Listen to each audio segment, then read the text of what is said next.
నల్గొండలో ప్రిన్సిపల్ రూపారెడ్డి హత్య కేసులో ఒక ట్విస్ట్ చోటు చేసుకుంది.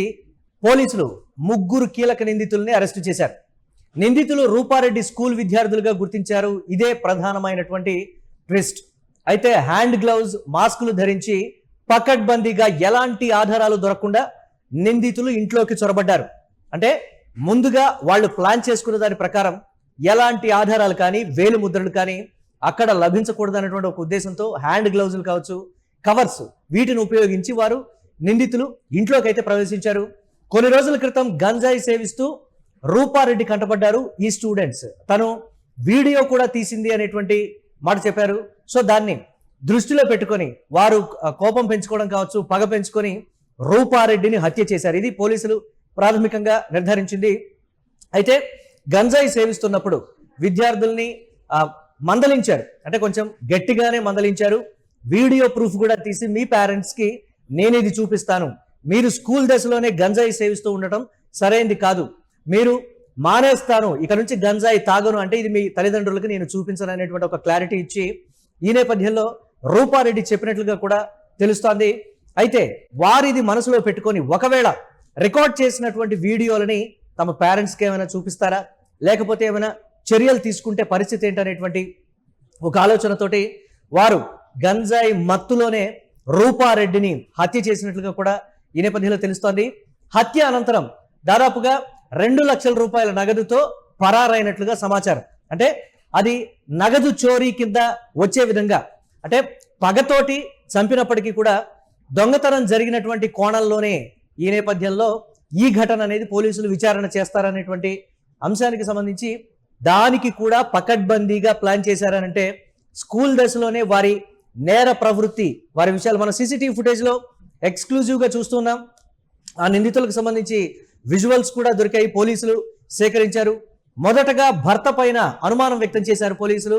ఆర్థిక లావాదేవీల, కుటుంబపరమైనటువంటి గొడవలు ఏమైనా ఉన్నాయా, అలాగే కొడుకు దగ్గరికి వెళ్ళినప్పుడు, అంటే హైదరాబాద్లో చదువుతున్న కుమారుడి దగ్గరికి వెళ్ళినప్పుడు ఈ నేపథ్యంలో భర్త ఆగిపోవడం కావచ్చు, రూపారెడ్డి ఒక్కరే నల్గొండకు తిరిగి రావడం కావచ్చు, అక్కడ కూడా అన్ని వేళ్ళు భర్త వైపే చూపించినటువంటి సిచ్యువేషన్. కానీ భర్త నుంచి పొంతలలేని సమాధానాలు రావడం కూడా ఒకంత అనుమానం వ్యక్తం చేసినటువంటి పరిస్థితి అయితే ఉంది.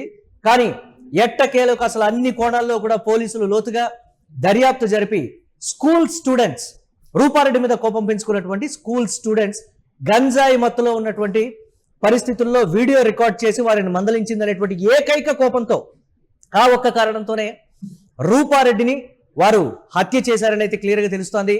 హత్య చేసిన అనంతరం తన దగ్గర ఉన్నటువంటి 2 లక్షల రూపాయల నగదును కూడా వారు దొంగతనం చేసి హైదరాబాద్ వచ్చి జల్సాలు చేసి మరీ వెళ్ళిపోయారు. ఈ నేపథ్యంలో ఈ నెల 11న తన ఇంట్లోనే రూపారెడ్డి దారుణ హత్యకు గురవడం కూడా ఒకంత నల్గొండలో సంచలనం రేపినటువంటి పరిస్థితి. నర్సరీ నుంచి 10th క్లాస్ దాకా మా దగ్గరనే చదువుతున్నారు. చాలా మంచిగా ఉండేది, మాతోటి మేము ఏది చెప్పినా బాగా ఉండేది. ఇంకొక అబ్బాయి 8th క్లాస్ లో మా స్కూల్కి రావడం జరిగింది. అయితే ఈ సంవత్సరం 10th క్లాస్ కాబట్టి వాళ్ళు హాస్టల్లో జాయిన్ అయ్యారు. పోయిన నెల జూలై 10వ తారీఖున వాళ్ళు ఫోన్ తెచ్చి నైట్ మాట్లాడుతూ ఉంటే మేము పట్టుకోవడం జరిగింది. వాళ్ళ పేరెంట్స్ని పిలిపించి వాళ్ళని కొద్దిగా మందలించి అబ్బాయిని హాస్టల్లో వద్దు, మా స్కూల్లో కూడా వద్దని ఇంటికి పంపించడం జరిగింది. 2 days తర్వాత వచ్చి పేరెంట్స్ టీచర్లని బాగా బతిలాడి అది చేస్తే ఇంకా స్కూల్కి వచ్చే డే స్కాలర్గా స్కూల్కి అటెండ్ అయ్యేటట్టు ఒప్పుకోవడం జరిగింది.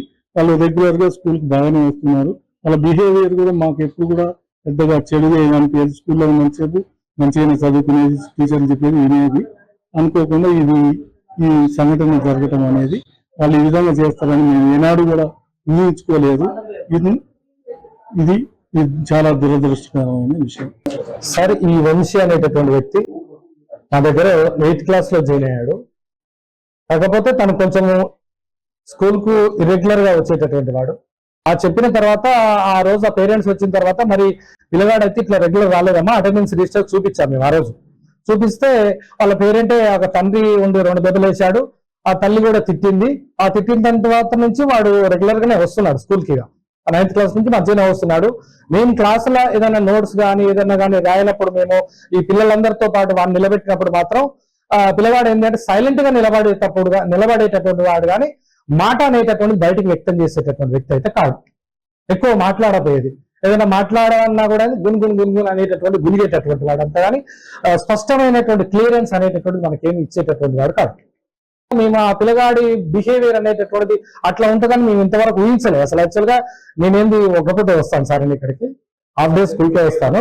నా పేరు Srinivas sir, social subject deal చేస్తాను. నేను ఇందులో దాదాపు చాలా ఇయర్స్ నుంచి నేను ఇక్కడ పనిచేస్తున్నాను. మా పిల్లలు అట్లుంటారు అనేటటువంటి విషయం మాకైతే ఇంతవరకు తెలియదు. మేము చాలా విలువలు కలిగినటువంటి వ్యక్తులుగా తీర్చిదిద్దాలంటాము. మరి ప్రతిదీ కూడా మాకు ఐడియాలజీ అనేటటువంటిది ఒక గొప్ప ఐడియాలజీ. మా పిల్లలు బయటకు పోయినటువంటి పిల్లలు కూడా చాలా మంది డాక్టర్లు ఉన్నారు, పోలీసు డిపార్ట్మెంట్ ఉన్నారు, మంచి మంచి స్థాయిలో ఉన్నారు. అట్లాంటి స్థాయిలో ఉంటారని కోరుకుంటాను. తోటి ఉపాధ్యాయులు చెప్పినటువంటి పరిస్థితి అది. అసలు ఆ పిల్లలు ఆ కోణంలో హత్య చేస్తారని కానీ, లేకపోతే వారి మైండ్లో అంత పగ ఉందని కానీ, ఎప్పుడు కూడా క్లాస్ రూమ్లో కామ్గా ఉండేటువంటి వాళ్ళు, ఎక్కువగా మాట్లాడేటువంటి విద్యార్థులు కూడా కాదు. వారి మనసులో అంత క్రూరమైన ఆలోచన ఉందా? ఒకవేళ గంజాయి సేవిస్తూ పట్టుబడితే వీడియోలు తీస్తే క్షమాపణ అడిగి ఈ నేపథ్యంలో ఆ వీడియోని డిలీట్ చేయించి మంచి ప్రవర్తనతో మెలిగితే బాగుండేది కదా. దీనికి హత్య చేయాల్సినటువంటి అవసరం ఏముంది? చిన్నతనంలోనే ఈ స్థాయిలో మైండ్లో నేర ప్రవృత్తి రావడానికి గల కారణాలు ఏంటి? వారు గంజాయికి వారిని బానిసల్ని చేసిన వారు ఎవరు? ఇన్ని రకాల కోణాల్లో కూడా పోలీసులు విచారణ చేస్తున్నారు. దీనిపై మరిన్ని అప్డేట్స్ మా కరెస్పాండెంట్ సత్య అందిస్తారు. సత్య, ఎట్టకేలకు రూపారెడ్డి విషయంలో ఎవరు హత్య చేశారనేది తేలిపోయినటువంటి పరిస్థితి ఉంది.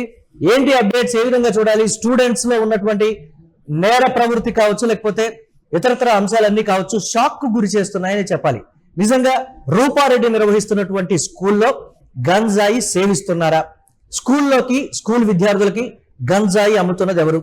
నల్గొండలో ఆ స్థాయిలో గంజాయి విచ్చలవిడిగా దొరుకుతోందా?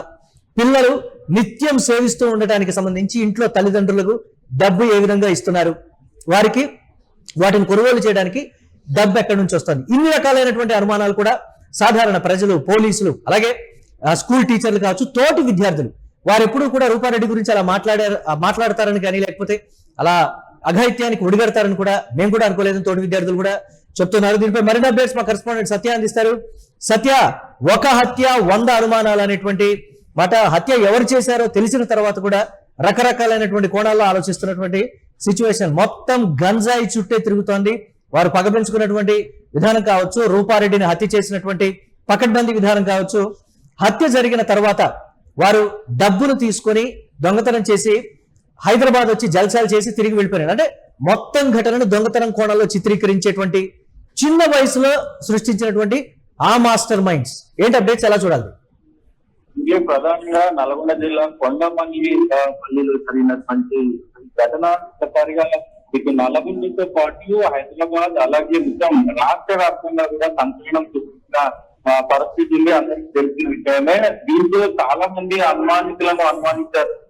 మరి భర్తకి ఏమైనా దీంట్లో మరి ఇన్వాల్వ్మెంట్ ఉందని లో కూడా పోలీసులు విచారించారు. భర్తకు సంబంధించినటువంటి ల్యాప్టాప్, ఫోను, ఆయనకు సంబంధించినటువంటి బంధువులకు సంబంధించి కొంత మొత్తం కూడా ఆరాధించే ప్రయత్నం చేశారు. చుట్టుపక్కల వాళ్ళను ఆరాధించే ప్రయత్నం చేశారు. సో కీలకంగా ఈ రోజు ఆ కేసును ఛేదించిన పరిస్థితి కనబడతా ఉంది. విస్తుపోయే నిజాలు బయటపడ్డాయి మురళి. ప్రధానంగా సో ఎవరైతే ఆ స్కూల్లో నాగార్జున స్కూల్లో ఆమె ప్రిన్సిపల్ గా పనిచేస్తా ఉన్నారో, ఆ స్కూల్లో చదివేటటువంటి విద్యార్థులే మరి ఈ ఘాతుకానికి పాల్పడిన పరిస్థితి కనబడతా ఉంది. విద్యార్థులు ఈ రకంగా గంజాయికి మరి అలవాటు పడి ఏ విధంగా విచక్షణ కోల్పోయి ఏ విధంగా మరి ఉపాధ్యాయురాల్ని ఈ హతమార్చారో ఈ ఘటన తెలియజేస్తుంది. నిందితులు గతంలో ఈమె ఏదైతే రూపారెడ్డి గతంలో వాళ్ళు గంజాయి సేవిస్తున్నప్పుడు గట్టిగా వార్నింగ్ ఇచ్చారు. వార్నింగ్ ఇవ్వడంతో పాటు ఆమె ఫోన్ లో వాళ్ళు ఏదైతే ఆ గంజాయి తీసుకుంటున్నటువంటి వీడియోను కూడా ఆమె ఫోన్ లో చిత్రీకరించారు. అప్పుడు కోపం పెంచుకున్నటువంటి ఈ విద్యార్థులు ముగ్గురు ఒక పక్కా ప్లాన్ ప్రకారం మరి ఏదైతే ఈ నెల 11న ఆమె స్కూల్ నుంచి ఇంటికి వచ్చేటప్పుడు అప్పటికే ఆ లోపలికి వెళ్ళిపోయి ఆమె డోర్ తీసి ఉండగానే, అంటే డోర్ తీయగానే డోర్ తీసి లోపలికి వెళ్ళగానే వాళ్ళు కూడా అంటే ఆమెకు తెలియకుండా లోపలికి చొచ్చుకొని వెళ్ళారు. దాని తర్వాత వంటగదిలో దాక్కుని ఆమె ఫ్రెష్ అప్ అయి బయటికి రాగానే దాదాపు 27 పోట్లు వేశారు మురళి. 27 కత్తిపోట్లు వేయడంతో ఒక్కసారిగా ఆమె మొత్తం కూడా రక్తపు మడుగులో ఇదైపోయిన పరిస్థితి కనబడతా ఉంది. వీళ్ళు మళ్ళీ అక్కడ ఉన్నటువంటి 4 లక్షల ఆ 4 లక్షల మనీ, అలాగే అక్కడ ఉన్నటువంటి కొన్ని సామాగ్రి కూడా తీసుకొని వెళ్ళినట్లయితే మరి ఏదైతే ఈ పోలీసులు చెప్తా ఉన్నారో, సో వాళ్ళని పట్టించింది.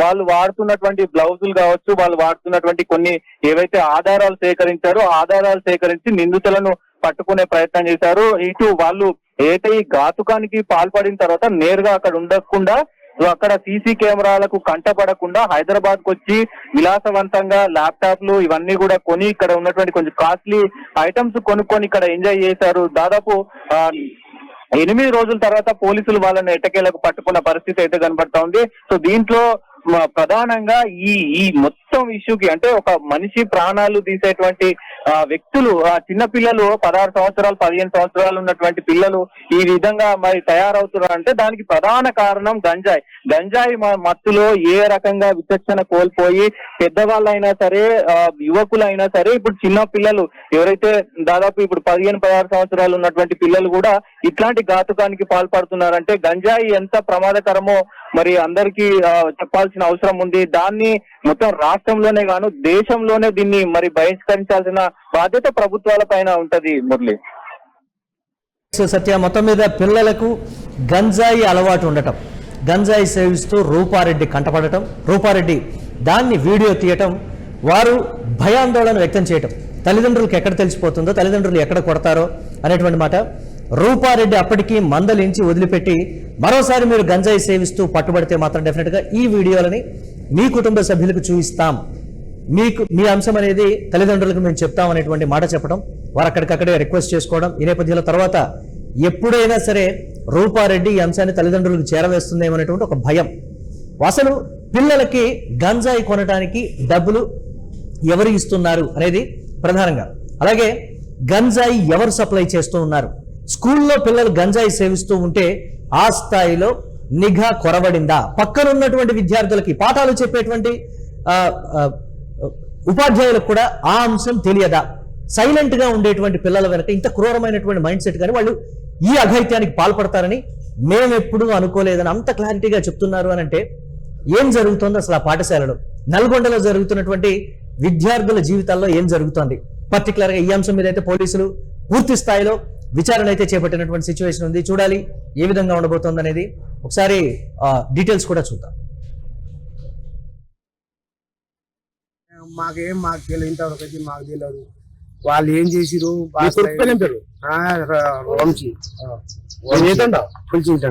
ఏమంటారు చెప్పు, మాకైతే ఏం తెలియదు సార్. ఇప్పటి వరకు అయితే మా కొడుకు మనం బాగలేదు ఆయన మామండి, మరి బిజం దిగింది ఆయనకు.